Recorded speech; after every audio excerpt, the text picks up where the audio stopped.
देश धीरे धीरे लॉकडाउन से बाहर आने की ओर बढ़ रहा है। केंद्रीय स्वास्थ्य मंत्रालय ने बृहस्पतिवार को दिशा निर्देश जारी कर कंटेनमेंट जोन को छोड़कर अन्य जगहों को होटल, शॉपिंग मॉल, रेस्टोरेंट, धार्मिक स्थल आदि खोलने की अनुमति दे दी है। हालांकि देश में कोरोना संक्रमितों की संख्या रोजाना बढ़ रही है। दरअसल आपको बता दें, स्वास्थ्य मंत्रालय के निर्देशों के मुताबिक होटल और मॉल तो खुलेंगे, लेकिन 6 फीट की दूरी, चेहरे पे मास्क, फेस शील्ड लगाना अनिवार्य होगा। होटल आने वालों को आरोग्य सेतु ऐप साथ रखना होगा। केवल बिना लक्षण वाले लोगों को ही प्रवेश दिया जाएगा। मंत्रालय ने साथ ही संक्रमण के खतरे को देखते हुए 65 या उससे अधिक उम्र के बुजुर्गों, गर्भवती महिला, 10 वर्ष से कम बच्चों और मधुमेह, किडनी या अन्य संबंधित बीमारी से ग्रस्त रोगियों को घर में ही रहने की सलाह दी। रेस्टोरेंट संचालकों को खाने की होम डिलीवरी घर के मुख्य द्वार तक ही करने को कहा गया है। ग्राहक को सीधे खाने का पैकेट देने से मनाही है। होम डिलीवरी करने वाले स्टाफ की थर्मल स्क्रीनिंग भी अनिवार्य है। वहीं रेस्टोरेंट में बैठने की क्षमता को 50%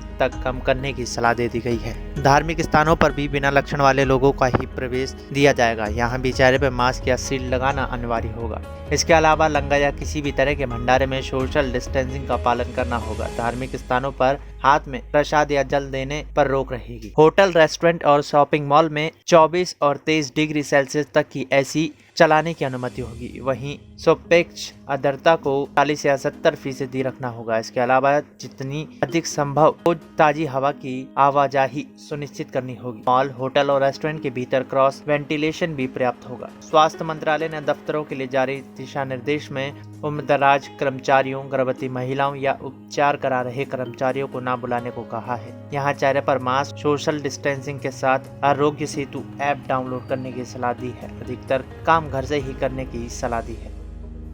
LD न्यूज़ रूम की रिपोर्ट।